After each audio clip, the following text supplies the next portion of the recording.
भाषा का ऐतिहासिक आपका क्या विकास, हम लोग क्या देखे थे? ऐतिहासिक विकास।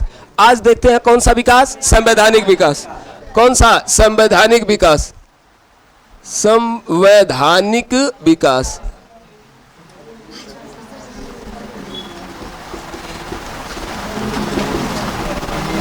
संवैधानिक विकास यानी हिंदी का संविधान में कैसे विकास हुआ, कहां से कहां तक हुआ।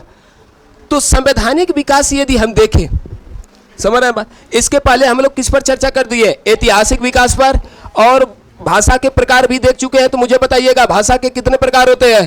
3। पहला कौन सा? मौखिक, दूसरा लिखित, तीसरा सांकेतिक। सबसे सरल भाषा कौन सी? मौखिक। सबसे कठिन कौन सी? सांकेतिक। ना तो सरल ना तो कठिन कौन सी? लिखित होती है। उसके बाद हम लोगों ने देखा कि यानी आपका ऐतिहासिक हिंदी का विकास क्रम देख रहे थे। हिंदी का विकास क्रम ऐतिहासिक रूप से देख चुके थे। तो जगत जननी कौन सी भाषा बताए थे? संस्कृत। संस्कृत के शुरुआत में कितने रूप? 2। कौन कौन सा था? वैदिक और लौकिक। जिसमें वेदों और उपनिषद की रचना की गई उसे क्या कहा गया? वैदिक। और जिसमें आपका रामायण और महाभारत की रचना की गई उसे लौकिक। दोनों संस्कृत में सबसे सरल संस्कृत कौन सी? लौकिक थी। तो मुझे बताइएगा किस भाषा में आपका विकास होगा? लौकिक संस्कृत।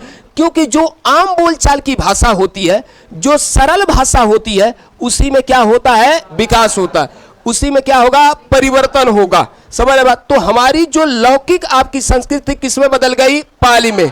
किसमें बदल गई? पाली में। पाली के बाद किसका विकास हुआ था? प्राकृत का।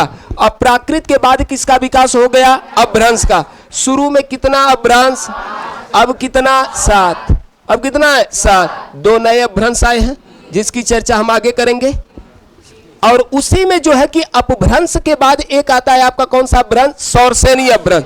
सौरसेनी अपभ्रंश है पश्चिमी हिंदी, और पश्चिमी हिंदी से कौन सी? खड़ी बोली हिंदी। बात आ गई समझ में? तो आज हम देखते हैं कौन सा? संवैधानिक विकास। हिंदी का किसके में विकास? संविधान में। तो यहां पर देखा जाए तो भारत के संविधान में एक है आपकी, पूछा जाए टोटल अनुसूचियों की संख्या कितनी है? टोटल अनुसूचियों की संख्या कितनी? 12। कितनी अनुसूची है? 12 है। 12 अनुसूची में जो है एक इसी में अनुसूची आती है 8वीं अनुसूची। कौन सी आती है? 8वीं अनुसूची। तो 8वीं जो अनुसूची है, 8वीं जो अनुसूची है, 8वीं ही अनुसूची में जो है कितने भाषाओं का वर्णन मिलता हमें? 22 भाषाओं का। कितने भाषाओं का? 22 भाषाओं का। और इसी 22 भाषा में एक भाषा हमारी कौन सी है? हिंदी। एक भाषा कौन सी है? हिंदी। समझ रहे हैं बात? तो यहां पर एक भाषा क्या है? हिंदी है। अगर इसका देखा जाए, आपसे पूछा जाए कि इन यानी संवैधानिक विकास जो हिंदी का वर्णन संविधान के किस भाग में किया गया है, भाग पूछा जाए तो कौन सा भाग आ जाएगा? 17। कौन सा भाग आएगा? 17। और भाग 17 में पूछा जाए कहां से कहां तक, किस अनुच्छेद से कहां तक इसका वर्णन मिलता था? अनुच्छेद 343 से लेकर 351 तक किसका वर्णन मिलता है? राजभाषा का। किसका मिलता है? राजभाषा का। अनुच्छेद 343 में कहा गया, समझ रहे हैं? अनुच्छेद 343 में कहा गया है कि यानी भारत की जो राजभाषा होगी वो कौन सी होगी? हिंदी। तो मुझे बताइएगा राजभाषा का दर्जा किस भाषा को मिला है? हिंदी को मिला है। और इसकी लिपि क्या होती है? देवनागरी लिपि। कौन सी होगी? देवनागरी लिपि होती है। कौन सी लिपि होती है? देवनागरी लिपि होती है। यहां तक बात आ गई समझ में? तो यही आपका क्या है? हिंदी का संवैधानिक विकास क्रम है। अगर उसके साथ साथ हम लोगों ने इसके बारे में संविधान में सब कुछ देख चुके हैं, अब फिर से एक आध बार देख लेंगे, समझ में आ गई बात? उसके साथ साथ अगर देखा जाए तो कुछ इस आपके हिंदी में कुछ 4-5 ऐसे शब्द बताते हैं जो इसी से क्या है? जुड़े हुए हैं, जिसको हमें आगे मिलेगा देखने को और पढ़ेंगे हम। एक आपका नाम सुने होंगे बोली। क्या नाम सुने होंगे? बोली। एक आप नाम सुने होंगे किसका? भाषा का। किसका? भाषा का। एक आप नाम सुने होंगे मातृभाषा। कौन सी भाषा? मातृभाषा। एक आप नाम सुने होंगे क्या? राजभाषा। कौन सी भाषा? राजभाषा। एक नाम सुने होंगे राष्ट्रभाषा। कौन सी? राष्ट्रभाषा। अब यहां पर समझने की थोड़ा कोशिश करिए, एक क्या होती है, क्या होती है बोली, क्या होती है भाषा, क्या होती है मातृभाषा, क्या होती है राजभाषा और क्या होती है राष्ट्रभाषा। यहां पर अगर आपसे पूछा जाए बोली और भाषा, इन दोनों में कोई बहुत अंतर ना होता है, केवल बस इतना होता ही अंतर है किसका, क्षेत्र का। किसका अंतर होता है, क्षेत्र का।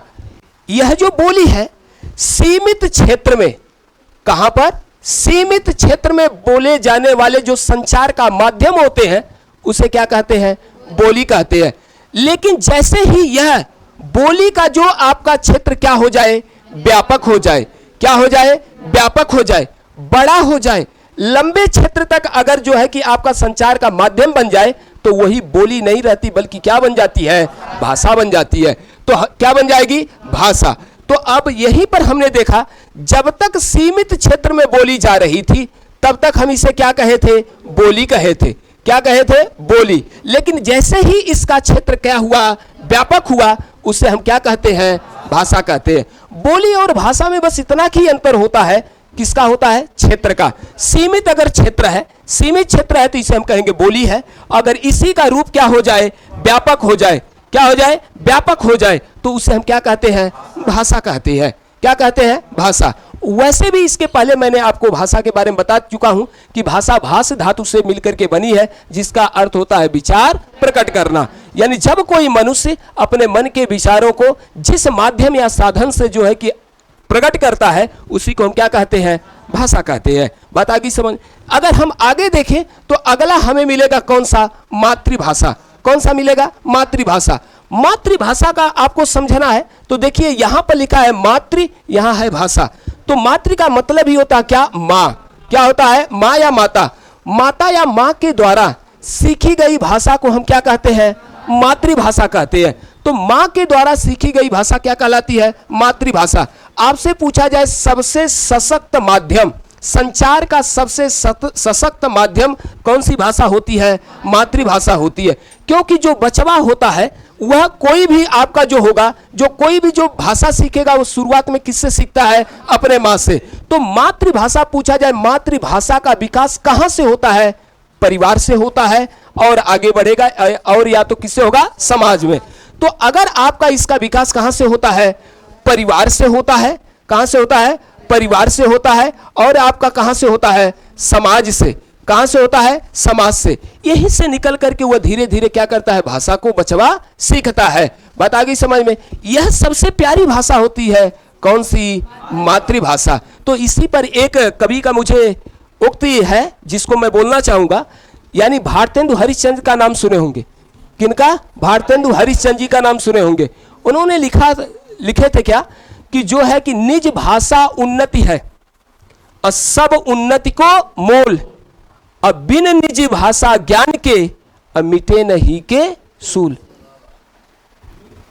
और जबकि देखेंगे भारतेंदु हरिश्चंद्र जो थे, भारतेंदु हरिश्चंद्र को हिंदी साहित्य, आधुनिक हिंदी साहित्य का जनक कहा जाता है। आपसे पूछा जाए आधुनिक हिंदी साहित्य का जनक किन्हें कहा जाता है, भारतेंदु हरिश्चंद्र। भारतेंदु हरिश्चंद्र के जन्म से ही हिंदी गद्य का विकास भी माना जाता है कि जब से भारतेंदु हरिश्चंद्र का जन्म हुआ तब से हिंदी गद्य का क्या हुआ, विकास माना जाता है। बात आ गई समझ में। तो सुनिए ध्यान से, अगला हमारा बिंदु कौन सा आ जाएगा, राजभाषा। कौन सी भाषा, राजभाषा। पूछा जाए राजभाषा किसे कहते हैं तो हम कह सकते हैं इसका शाब्दिक अर्थ होता है राजकाज की भाषा। कौन सी, राजकाज की भाषा को ही क्या कहा जाता है, राजभाषा। क्या कहा जाता है, राजभाषा। अगर देखा जाए तो हिंदी को संविधान में किसके रूप में दर्जा मिला है, राजभाषा के रूप में। पूछा जाए भारत की राजभाषा कौन सी, हिंदी। कौन सी है, हिंदी। और उसके साथ साथ पूछा जाए राजकाज की भाषा को ही हम क्या कहते हैं, राजभाषा। राजकाज की भाषा का मतलब होता है प्रशासन में या शासन में या कार्यालय के में प्रयुक्त की जाने वाली भाषा। शासन, प्रशासन या कार्यालय के द्वारा स्वीकार की गई भाषा या प्रयुक्त की जाने वाली भाषा को ही हम क्या कहते हैं, राजभाषा। क्या कहते हैं, राजभाषा। तो मुझे बताओ हमारे देश में राजभाषा कौन सी है, हिंदी। कौन सी है, हिंदी। उसके बाद एक आता है आपका शब्द राष्ट्रभाषा। क्या आता है? राष्ट्रभाषा। आपसे पूछा जाए राष्ट्रभाषा क्या होती है, राष्ट्रभाषा हम किसे कहते हैं, तो यानी किसी भी राज्य में या देश में, किसी भी राज्य में या देश में सर्वाधिक जनसंख्या की, यानी सर्वाधिक जनसंख्या के द्वारा बोली जाने वाली भाषा को क्या कहा जाता है? राष्ट्रभाषा।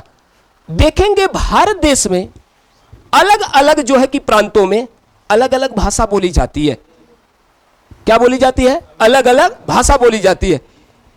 तो आपसे पूछा जाए, मुझे बताइए क्या भारत देश में कोई राष्ट्रभाषा है?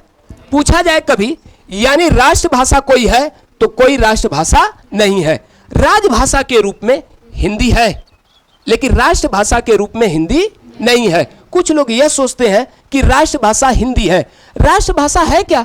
यानी किसी एक राज्य या पूरे देश में बोली जाने, यानी सर्वाधिक जनसंख्या के द्वारा बोली जाने वाली भाषा को हम क्या कहते हैं? राष्ट्रभाषा। तो देश में सर्वाधिक पूरी जनसंख्या देखेंगे हिंदी नहीं बोलती है। दक्षिण भारत में जाएंगे, तमिलनाडु जाएंगे, केरला जाएंगे, कर्नाटक साइड जाएंगे, तेलंगाना में जाएंगे, हिंदी का उतना प्रचलन नहीं है, वो समझ नहीं पाते हैं। और यही उत्तर भारत में आएंगे तो हिंदी का पूरा प्रचलन है। समझ में आ गई बात? तो इसीलिए जो है देश में राष्ट्रभाषा किसी को बनाया नहीं गया है। हाँ, हिंदी को किसके रूप में दर्जा दिया गया है? राष्ट्रभाषा के रूप में। किसके रूप में?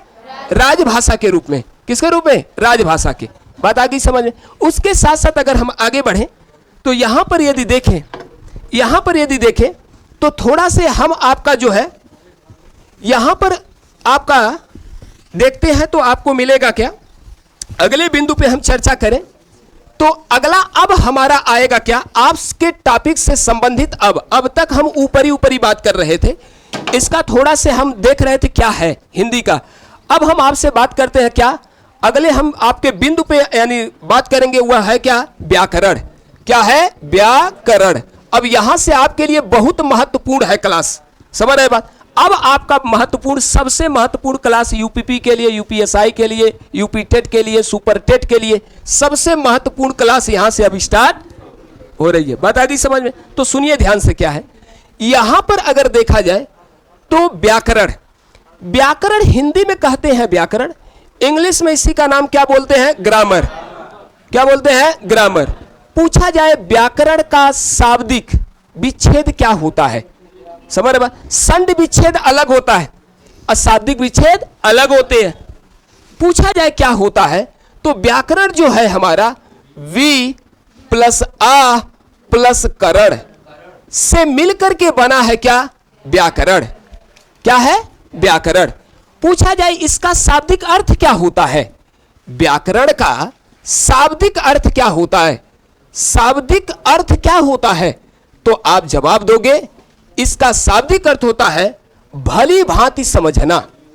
भली भांति समझना, भली भांति समझना, समझना।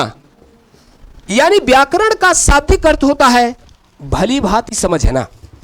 क्या होता है? भली भांति समझना। अब इसको यदि परिभाषा के रूप में कहेंगे क्या समझना, यदि हम इसे परिभाषिक रूप में बांधना चाहें तो आप देखेंगे व्याकरण की हम लोग एक पुस्तक पढ़ते हैं। व्याकरण की हम लोग क्या पढ़ते हैं?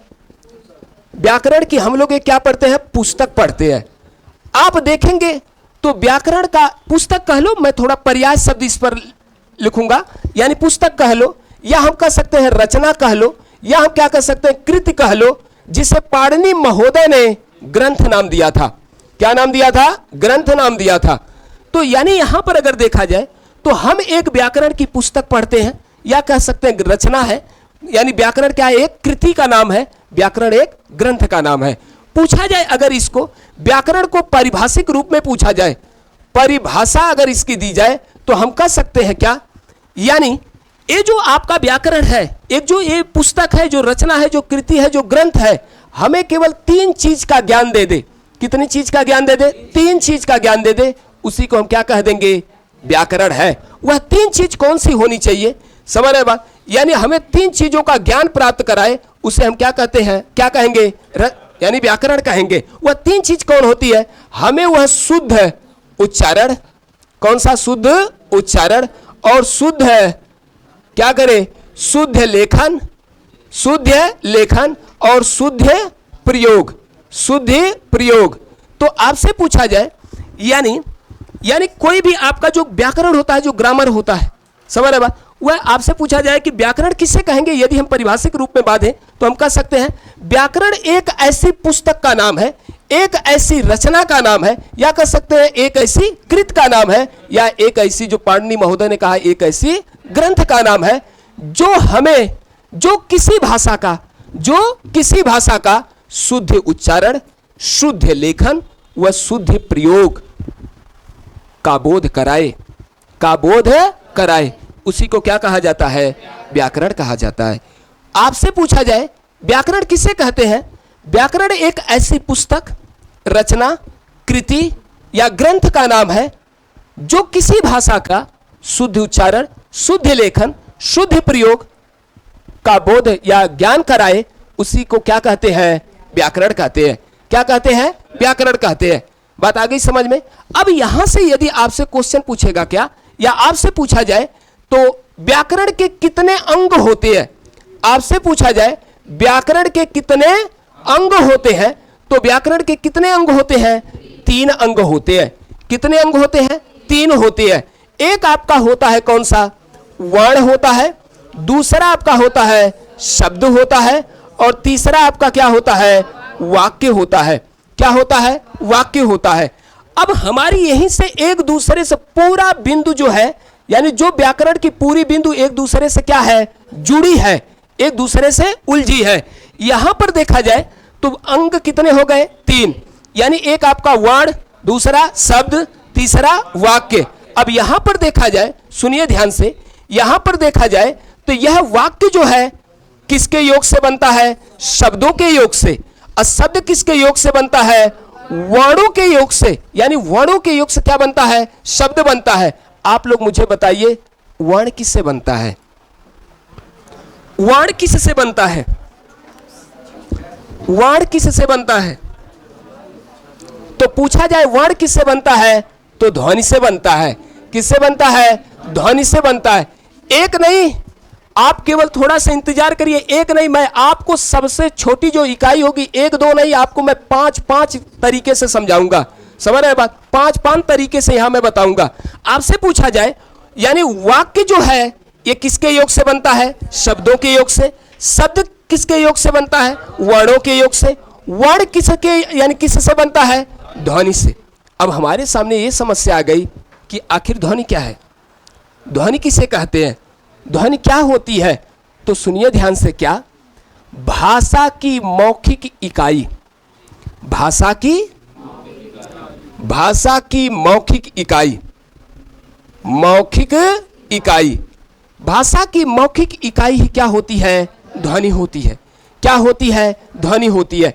जैसे मैंने कहा अ, क्या कहा? अ। जो मैंने अ बोला, जो मैंने अ बोला, ये मौखिक है। ये क्या है? मौखिक है।